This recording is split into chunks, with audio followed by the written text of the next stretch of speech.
cada semana traemos al Vista Panorámica las voces de la sociedad civil y los movimientos sociales. Aquí comienza una entrevista JGM.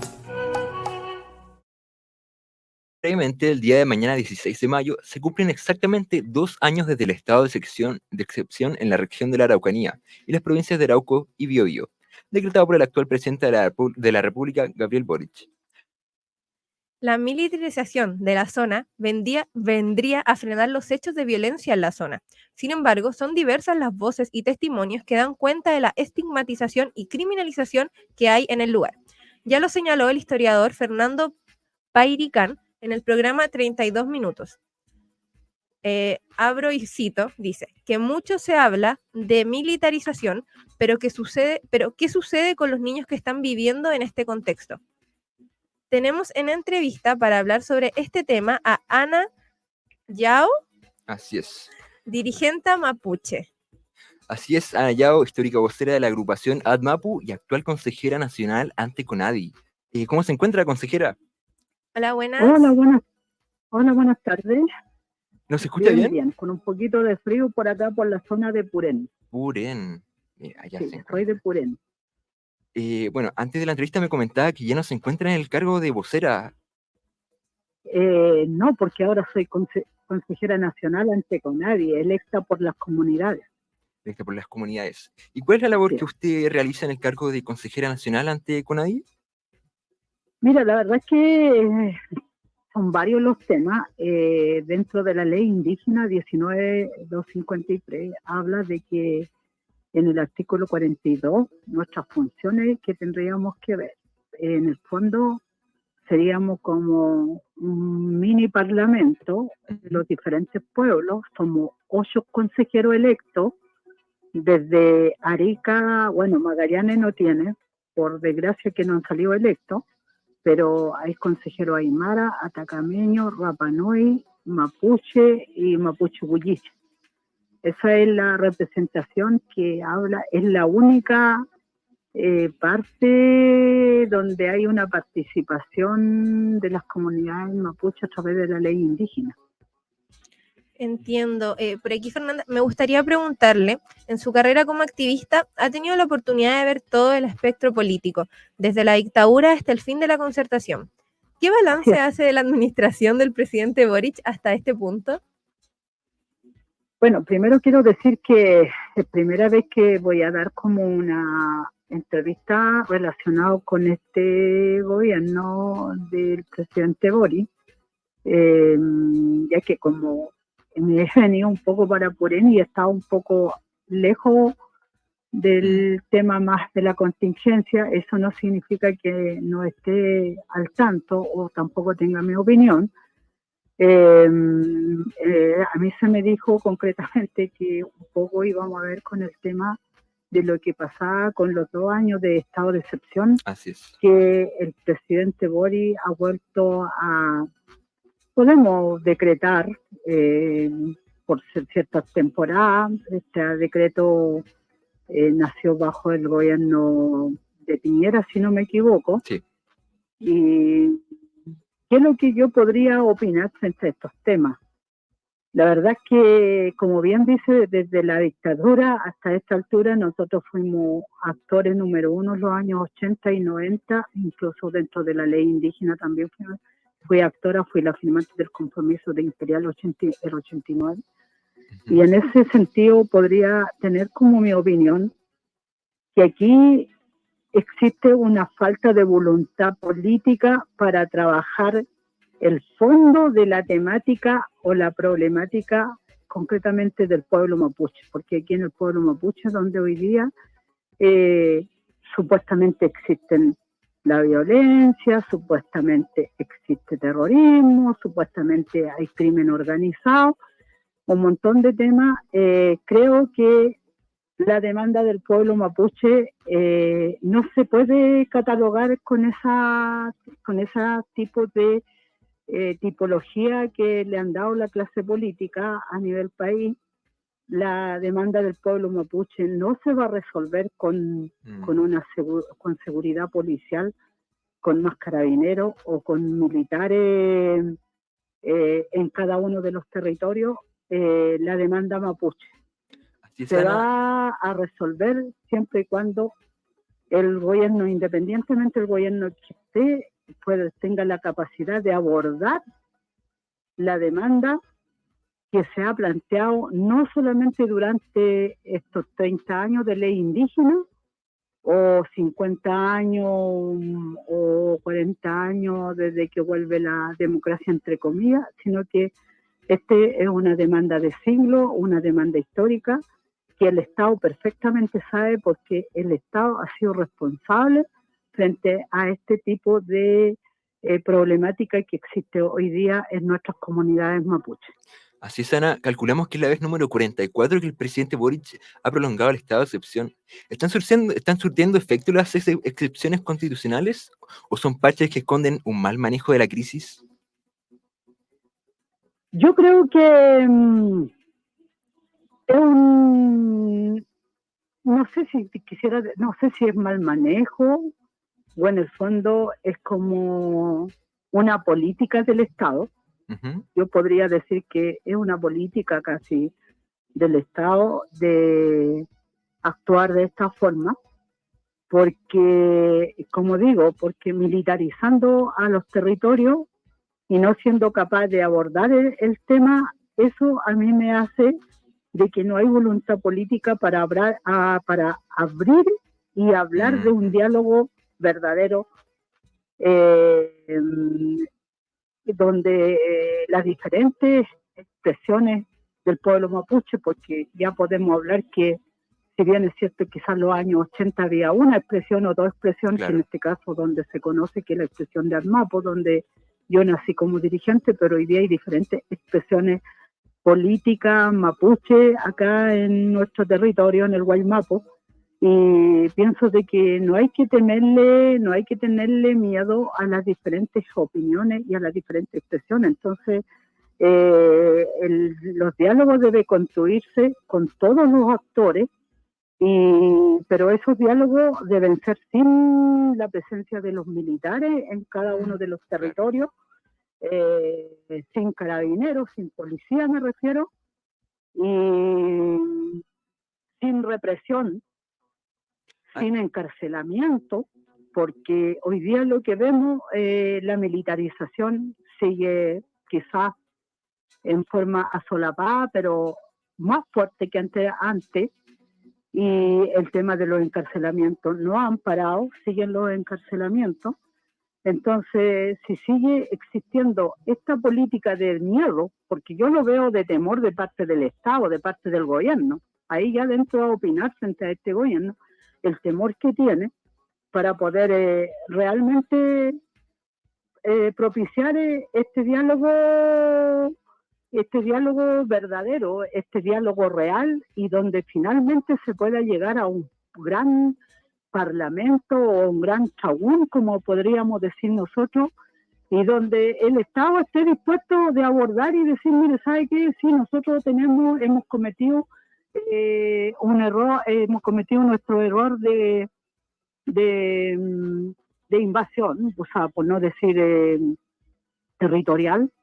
También frente al tema del racismo, el Estado también ha sido responsable frente a esto, y donde sea capaz de dar señales claras, pero estas señales, vuelvo a decir, tienen que ser unas señales verdaderas, unas señales reales y con todos los actores. Aquí no hay uno, ni dos, ni tres actores, ya habemos muchos actores y tienen que participar. Entonces, y lo otro que quiero dejar bien en claro, porque aquí podemos abordar de dos puntos de vista la supuesta violencia o el supuesto terrorismo o el crimen organizado.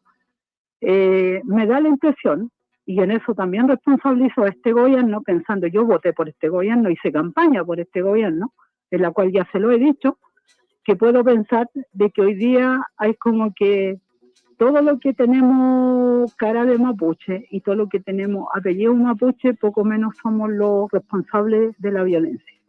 Aquí yo quiero decir, me hago cargo de lo que digo, la violencia no son provocados por el pueblo mapuche. La violencia son provocados por los intereses, los grandes intereses económicos. Yo creo que aquí no solamente hay intereses económicos, también hay intereses políticos, hay un interés de Estado para seguir, ¿cómo decir?, quizá manejando, atemorizando al pueblo mapuche, querer como que todavía están en pleno siglo XIX, en consecuencia que ya estamos en siglo XX, a principios del siglo XXI. Entonces, ¿por qué? Y vuelvo a decir, porque en el caso de Cañete, que sucedió ahora el 27 de... el 27 de mayo, ¿no? De abril. Lo que sucedió, ahí podríamos decir que hay muchas hipótesis que tiene que investigarse, y aquí yo creo que la justicia debe ser una justicia objetiva, una justicia sin cego racista, porque no podemos decir que el 27 de abril, disculpe, el 7 de mayo iba a ser condenado el general Yáñez por el tema del estallido social, de la cual yo también fui parte y también sufrí represión en aquellos tiempos.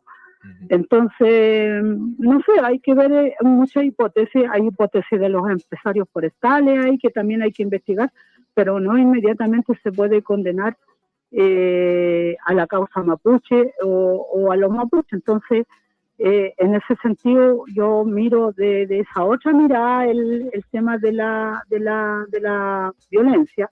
Hablemos de la violencia.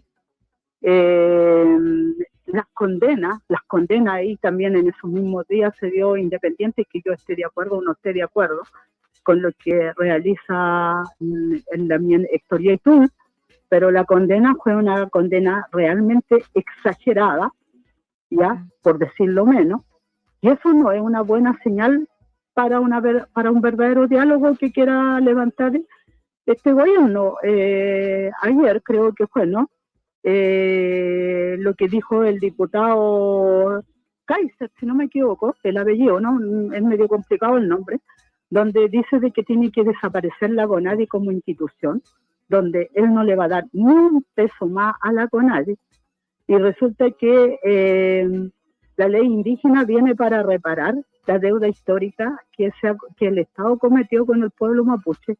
Y hoy día, donde hay más de 1.800 comunidades con aplicabilidad que están esperando que le compren su espacio, su pedacito de tierra, y muchas de esas comunidades que hoy día propician el diálogo total, conversando con los diferentes gobiernos, esperando su turno. Entonces hoy día se le diga, mire, sabe que aquí poco menos que acusar a la CONADI como institución. Entonces, eso no es una mirada realmente que venga a propiciar un diálogo y donde se pueda decir de que hoy día el Estado chileno, o los chilenos, como podemos decir, reconozcan la existencia de los pueblos originarios de este país, de la cual fuimos los primeros habitantes con territorio, con idioma, con religión, con todo. Entonces, hoy día el dirigente que levanta la voz con un poco de fuerza, inmediatamente encarcelado, acusado de crimen organizado, de terrorismo, de violento y no sé, pero veíamos ayer, creo que era, no sé, a veces veo la noticia, en el campo no se ve mucho, pero ahí teníamos al general Juan Miguel Fuentealba, ¿no?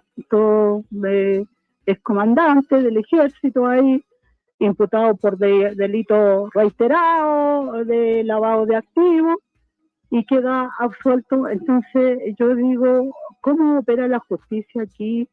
¿Quién habla sobre esto? La violencia sistemática que viven nuestras gentes, nuestras comunidades, que estamos. Entonces hay que diferenciar la delincuencia, el terrorismo y la violencia desde estas dos miradas. Entonces yo podría decir que sí existe la delincuencia, el crimen organizado y el terrorismo organizado de parte de lo que tienen el poder, de parte de lo que tienen el dinero, de la cual salen absueltos de la justicia, y sin embargo de lo que no tenemos, de lo que somos con identidades mapuche, nos condenan a 20, 23, 25 o a 30 años de cárcel por una supuesta investigación que aún todavía no ha terminado. Entonces, Ana, eso es de verdad injusto, y creo que colocando más carabineros, más militares, controlando a nuestra zona territorial, no Ana, vamos a apagar el incendio. Ana, disculpa. como ¿Sí? tú dices y como hemos estado hablando en esto, hay un claro cierre a la puerta de diálogo de parte del gobierno y lo han hecho a través de la violencia, de la militarización, de la estigmatización. Y nos gustaría preguntarte qué condiciones se tendrían que dar para que este diálogo surja. Sí, porque tenemos estas posturas del gobierno y, por ejemplo, de la CAM, que son totalmente opuestas, y vemos que el diálogo está muy complicado, así que, ¿qué perspectiva nos podrías dar tú? ¿Qué tendría que pasar? No, es que por eso yo te estaba señalando de que militarizando más a las comunidades, Claro. con tanto colocando más policía en las comunidades, así no se va a propiciar el diálogo. O sea, el diálogo tiene que, yo ya dije, un diálogo verdadero, donde el gobierno diga, efectivamente aquí hay deuda que hay que pagar. Por ejemplo, el tema de las demandas territoriales, que hoy día, si vamos a la CONADI, ¿cuántas comunidades? Ya dije 1.800 comunidades con aplicabilidad, más de 1.000 comunidades que hoy día están esperando que le den aplicabilidad. Aplicabilidad es una, podríamos decir, es como una certeza jurídica de la cual se reconoce a través del título de merced que hay una pérdida territorial de las comunidades. Eso significa tener aplicabilidad. Entonces, hoy día, y la CONADI con un presupuesto de un 0.3% a nivel país para atender a 11 pueblos, porque hoy día son 11 pueblos, con los hermanos Chango, que se reconocieron los hermanos Salna, que lo reconoció el propio Estado, el propio presidente Boric lo reconoció el año pasado, y con ese presupuesto que hoy día tiene la CONADI no se va a resolver el tema. Entonces, la verdad de que aquí es tema político, y el tema político y la decisión política, técnica, administrativa, jurídica, tiene que tomarlo el gobierno, en este caso el gobierno del presidente Boric, que si a mí me preguntan, está terminando ya casi su gobierno, que al parecer no va a alcanzar resolver los sueños que él había dicho, porque cuando asumió dijo que las compras de tierra iban a ir acompañados con toda la infraestructura. Cuando hablo de infraestructura hablo de camino, de vivienda, de electrificación, de agua potable, y para eso se requiere recursos y se requiere voluntad política, pero con un parlamento que hoy día tenemos, que todo lo contrario, ese parlamento está negando la existencia de los pueblos originarios, está negando la CONADI en sí. ¿Ustedes creen que podríamos resolver el tema y definitivamente haber un diálogo real, objetivo? Ah, claro. Ana, tú nos comentabas que en los 80 teníamos solo una postura del conflicto desde el pueblo mapuche, y ahora se ha fragmentado. Ahora, ¿qué agrupaciones tenemos viendo el conflicto? Hay muchas. Yo me pongo a nombrar, se me pasan los 20 minutos y no, yo creo que los pueblos evolucionan, las culturas evolucionan, las políticas evolucionan, las organizaciones también. Por lo tanto, hoy día que tengamos diversidades al interior, en este caso del pueblo mapuche, no hay novedad. Y si nos vamos con el resto de los pueblos, entonces también hay diversidades, de la cual creo que en ese sentido somos responsables nosotros también, cómo ir organizándonos y cómo también vamos llegando a ciertos acuerdos. Bueno, hemos llegado a veces a ciertos acuerdos, pero después volvemos a caer porque no encontramos respuestas frente a los diferentes gobiernos de turno que han estado acá. Ustedes, si no mal se recuerdan, que el gobierno de Ricardo Lagos hizo una política de nuevo trato, que le pusieron el nuevo maltrato, porque desde ese momento empezaron hartas represiones. Hoy día está el tema del plan Buen Vivir. Algunas comunidades le han puesto el Mal Vivir porque siempre se le va buscando nombre. Entonces, porque al final esos temas quedan con buena intención, pero no vienen definitivamente con recursos para resolver las temáticas. Mira, yo en la CONADI, como consejera, estoy a cargo de la Comisión de Educación y Cultura y la Comisión de Salud Intercultural. En la Comisión de Educación y Cultura, la verdad es que hoy día, ahora mismo, no hace mucho, me estaba llamando una mamá, un papá, y tenemos muchos problemas. Hay un 40% que podríamos decir con satisfacción sobre la beca indígena, y hay un 60% a nivel país que no obtuvieron la beca indígena. Entonces, si hubiera una voluntad política un poco más de parte del Parlamento, del Poder Ejecutivo, se puede colocar un poco más de presupuesto y podemos aumentar la cobertura de becas, que es un sueño que tienen los niños desde la enseñanza básica, la media y la enseñanza superior. Entonces, pero sin embargo el Parlamento cierra las puertas y no nos quiere, o sea, Ana, tenemos un Parlamento cerrado. Ana, como tú mencionas, y estás hablando también como de cómo lo están viviendo las comunidades mapuche, nos gustaría poder cerrar un poco pudiendo escuchar cómo se está viviendo en las comunidades mapuches tanto estos 2 años de excepción como el juicio de Héctor Yaitul. Sabemos que los medios, la tele normalmente siempre nos va a mostrar desde afuera y a ustedes los dejan totalmente invisibilizados y también estigmatizados. Entonces nos gustaría escuchar, para cerrar, en tus palabras, cómo lo están viviendo dentro de las comunidades mapuches. Sí, sin olvidar que los tres carabineros asesinados, también esa situación se ha recrudecido la represión contra el pueblo mapuche. Así es. Bueno, yo estoy aquí, yo estoy entre el límite de Contulmo y Purén, estoy casi en el límite de la cordillera. Tengo familiares también en la región del Biobío, Contulmo en este caso, Cañete y Tirúa. Y muchas veces los visitamos a ambas partes y mucha represión, mucho control en las carreteras. Por eso no logro entender ese asesinato, que yo no estoy de acuerdo, obviamente condeno, porque soy persona y creo que soy ser humano y nadie se merece que se le quite la vida de esa forma. Creo que ni el más enemigo que pudiéramos tener.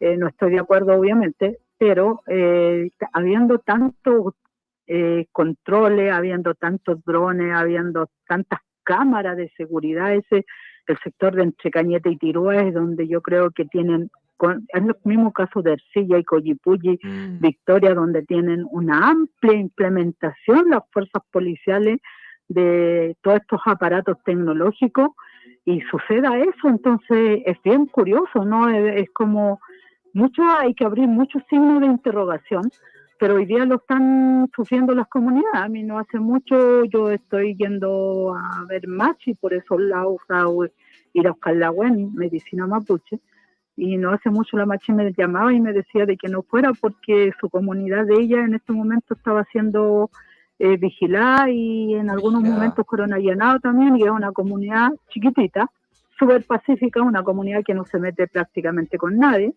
excepto de venir a pedir algunas cosas, algunos proyectos en la CONADI, pero nada más. O sea, pero hoy día así están nuestras comunidades en algunas partes, sobre todo las comunidades que hoy día lo tienen estigmatizada como violenta y como, no sé, que en el fondo el propio Estado ha levantado eso y los medios de comunicación que están encargados también. Así que bueno. Algunos, no todos, disculpen que se lo diga, porque no voy a estar hablando por ustedes, ¿no?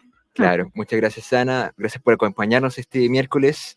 Agradecemos mucho tu compañía, histórica vocera de la agrupación ADMAPU y actual consejera nacional de CONADI. Sí, Ana, muchas gracias por darte el tiempo, como mencionaste, la primera entrevista que das en el marco de este gobierno. Muchas gracias y qué honor también que la hayas querido conceder aquí a la radio JGM.